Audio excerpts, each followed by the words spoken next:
Hi, and welcome. Maybe you're here because you're a parent with a struggling student and you've been hearing about things like IEPs and 504 plans and special education services, and you're just wondering what's it all about. We are going to go through the full timeline from um, general education supports all the way through transition planning and a reevaluation of services. All right. So let's a quick roadmap for this video. We're going to talk about federal legislation. We're going to talk about pre-referral services in general education. We're going to talk about referral and proposed assessment plan, the comprehensive evaluation timeline, eligibility determination, and the 13 federally recognized disability categories, the initial IEP development and required components, IEP implementation and family involvement, which is very crucial. We need you. Annual review and triennial reevaluation, and transition planning for high school students. All right. Also, references, timestamps, and a glossary of any acronyms will be included in the description below. All right, so let's go and get started. The federal legislation that underpins special education services is known as IDEA, or the Individuals with Disabilities Education Act. It's the federal statute that ensures all eligible children with disabilities have the right to what's called a FAPE, a free and appropriate public education. All right. This was initially enacted as PL 94-142 in 1975. It's been reauthorized a couple of times, most recently in 2004. Okay. And the IDEA mandates that evaluation, individualized planning, related services, and procedural safeguards to support student success are delivered by state and local education agencies. Okay. In parallel, let's talk briefly about Section 504 of the Rehabilitation Act of 1973. This is a federal civil rights law that prohibits discrimination based on disability in programs receiving federal funds, including public schools. So under Section 504, students who do not qualify for IDEA may still receive accommodations, which are documented in a 504 plan, and that ensures equal access to education. All right. So generally, we're talking about the difference between academic support for students with disabilities and non-academic support for students with disabilities. Okay. All right, so let's begin with the general education supports. Now, this is likely to be happening through an MTSS, which is a multi-tiered system of supports, which is two-sided. We have what's called RTI for the academic side, that is a response to intervention plan, and a PBIS for behavior, which is positive behavior intervention supports. All right, so one side deals with academics, one side deals with behavior. All right, now tier one is just a general, robust constant evaluation of how these services are being delivered to the general education population. We're constantly collecting data on how students are responding to our methods and what we can do to improve. All right. Now, let's say there's a student that is not responding well to this reevaluation process and is still struggling. Well, then they might be moved to tier two of one of the support systems. Tier two, they'll receive specialized instruction in smaller groups. This is going to happen for a predetermined amount of time, let's say 6 or 8 weeks, and maybe it'll have 6 or 8 students in it. Okay, now, and data will be collected on their progress. If they do not respond to this intervention, RTI, if they do not respond to this intervention, then more targeted and focused intervention will be offered. Then students will be in an even smaller group. Once again, being receiving these extra services for a predetermined amount of time. If they do not respond to that intervention, then something called the SST, or the student study team, which we'll talk about in a second, may refer a student for assessment to see if a student is eligible for special education services. Now, let's talk about the SST. This SST is typically going to include a student's a general education teacher, a special education teacher or an intervention specialist, a school counselor or psychologist, an administrator, and you, hopefully the student's parent or guardian. Also, these teams should always include someone that is prepared to assess and analyze data. People should generally be receiving training on that anyway, but hopefully there's somebody who specializes in data analysis. That's part of the SST. Okay. So they're going to review this data. They're going to design the targeted interventions. They're going to monitor the progress. If they respond to intervention but still need support in the SST's determination, that is what may cause a 504 plan to be developed, which may include accommodations such as extended time, preferential seating, or modified assignments. But these are not academic adjustments, okay? They do not require specially designed instruction, so they are not considered special education services, okay? All right. So in now let's say that your student has been been determined and you agree that the student should be assessed, okay, for eligibility for special education services. This part of the cycle must take no more than 60 days, okay? And now and it will involve the something called the multidisciplinary team. All right, so the multidisciplinary team is going to include a lot of the same people that I mentioned from the student study team, but also any related service providers should be included as well. So if they're having speech problems, a speech language pathologist may be included. If they're having problems orthopedically, maybe an occupational therapist will be included as a part of the MDT. Okay, so they're going to review existing student data. They're going to select appropriate and non-discriminatory evaluation tools, and they're going to ensure assessments are culturally and linguistically appropriate. And they're going to assign qualified personnel to administer each assessment. All right. So now let's go back to the referral. Once that referral is made by the SST, a teacher, or you, the parent, the district is going to send you a proposed assessment plan, and that has to happen within 15 days of referral. You have no time limit of when you have to return permission back to us, but of course, the sooner the better, but no legal requirement from you, all right, on as far as time is concerned, all right? That assessment plan will include the suspected areas, the types of assessments, and the qualified evaluators. No assessments will occur until you sign off. All right. So again, we have the 60 calendar days. We have the assessments. They have to be non-discriminatory. They have to be in your child's native language, and trained professionals have to deliver them. All right. So now part of determining eligibility is that the ID, we have to understand is that the IDEA defines specific criteria for determining whether a student qualifies for special education services. So the first thing is that the student must have a documented disability from one of the 13 categories, which I'll enumerate. And then it has to be demonstrated that the disability adversely affects educational performance, which requires specially designed instruction. All right. These categories ensure that services are targeted and appropriate to the student's unique needs. So upon completion of evaluations, the MDT is going to hold an eligibility meeting. The MDT, again, is going to include many of the professionals that I just mentioned, and also somebody from the district who is qualified to allocate resources should be present as well. All right. They're going to review the data to determine if the student has a disability and needs specially designed instructions. And it's going to happen because of one of these 13 categories. Autism, which is a developmental disability characterized by challenges with social interaction, communication, and repetitive behaviors. Deafblindness, which is a combined hearing and vision loss that severely impacts communication and access to information. Deafness, which is a hearing impairment that's so severe that the child is impaired in processing linguistic information through hearing with or without amplification.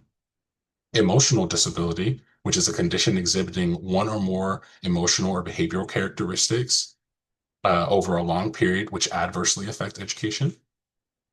Then there's hearing impairment, an impairment in hearing, whether permanent or fluctuating, that adversely affects educational performance. Intellectual disability, significantly sub-average intellectual functioning with deficits in behavior and adapting and behavior that affects educational performance. Then there's multiple disabilities, which simply means that there could be two or more occurring disabilities. All right. And then those would cause severe educational needs that cannot be accommodated in special education programs designed for one impairment alone. Then there is orthopedic impairment, which is a severe orthopedic condition that adversely affects a child's educational performance. This can include congenital anomalies, so things that they're born with, or impairments from other causes. There's a category called other health impairment, limited strength, vitality, or alertness. So chronic health conditions and things that impact education performance. A specific learning disability, which is disorder in one or more psychological processes involved in understanding or using language. So this is going to manifest itself in difficulties with listening and thinking, speaking, reading, or maybe math, right? Then we have speech or language impairment, communication disorders such as stuttering, impaired speech, voice impairment. There's traumatic brain injury, which is an acquired injury to the brain from an external force resulting in functional impairment. And lastly, we have visual impairment, which includes blindness, which is an impairment in vision that, even with correction, adversely affects a child's educational performance. All right. These definitions help clarify each category's unique characteristics and ensure accurate eligibility determinations. The team confirms the presence of the qualifying disability and its adverse educational impact. If a student does not meet IDEA eligibility criteria but has an identified disability substantially limiting one or more major life activities, the district should consider Section 504 eligibility and develop that plan. All right. Now, the student then, or excuse me, the district then issues prior written notice of the eligibility decision. So let's say that we've gotten this far and it has been determined that your child is eligible for special education services. So within 30 calendar days of eligibility determination, the IEP team meets to develop the student's individualized education program. Now, it's important to note that at the initial IEP meeting, it's very important that the IEP not be completed. Your input and your child's input is essential to this process. So staff should not come to the initial IEP meeting with a completed IEP. They're certainly encouraged to come with a draft IEP and with opinions on what it should look like, but it should not be completed and signed. All right. So you're there to collaborate and help with the process, and that will ensure the best outcome for your child. All right. So the IEP team, let's talk a little bit about them. You should be included when appropriate. Your child should definitely be included. Everybody in that room is there to support your child. They should 100% be there if they're able to be there. At least one regular education teacher, at least one special ed teacher, a district representative qualified to commit resources, and evaluation personnel, such as a psychologist or therapist. The district sends a notice of meeting early enough to ensure parent attendance and provides the procedural safeguards leaflet at least annually. So you may have seen this information already, but feel free to ask for it again, and it should be given to you by the district. So at the IEP meeting, the team drafts an IEP, which contains the present levels of academic achievement and functional performance, measurable annual goals that are aligned to their achievement and functional performance. And that first thing about their present levels, we really want to assess their strengths. What can they do well? What do they already have in their toolkit to build with and to build on? Okay, this is essential. So measurable annual goals according to that.